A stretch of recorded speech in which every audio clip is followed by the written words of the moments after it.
Huang Biao hozirgi davlatimizdagi eng qiziq nuqtaga chiqqan bu televiziyatini ko'rgandan keyingi ta'siriyotim o'zimning eng muhim his qilganim. Birinchi bo'lib, nomrod kishilar bilan ulug' orzu, armon, g'oya to'g'riliq paranglashib yurgan.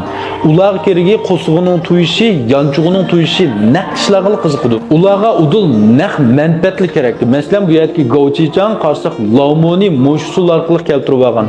Laomo turmida yangi chiqqan vaqtda buning hech nimasi yo'q.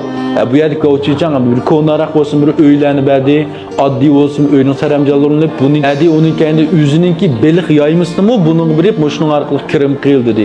Endi shu oddiy bo'lsin, Laomoninki turmidan chiqqanki barliq g'am qayg'ulari asosan bundan tugdi. Shuning bilan bu yerda Laomomi bu Gouchichangga haqiqiy qoyil bo'lib, tashakkur etib, sodiqlik bilan buning bir yaqin yordamchisiga aylandi. Ikkinchisi, sen o'zing bilan bir yo'ldagi sendan ko'p ojizlarni qattiq hurmatla, izzatla. Qanchalik hurmat qilsang, ularimiz seni texinbek hurmatlaydi, sana hasilab javob qaytardi.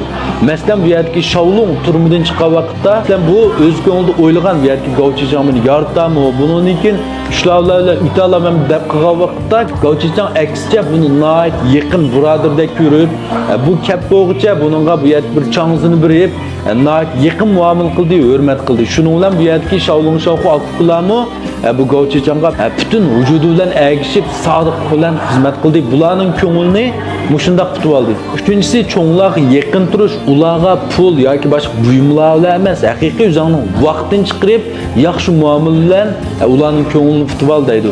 Ya'ni bu yerda sanatoriyatga Huang Laoni mana Gouchichang naq mashhurlar orqali keltirib olgan.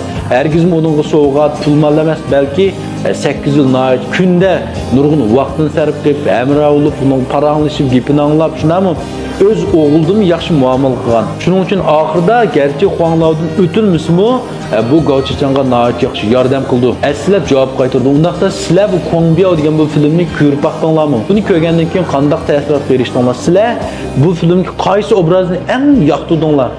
Qaysi obrazga eng o'shib qoldinglar? Masalan, men agar ko'rib baqmagan do'stlar, ostidagi ulanmani besib ko'rsanglar bo'ldi. Rahmat.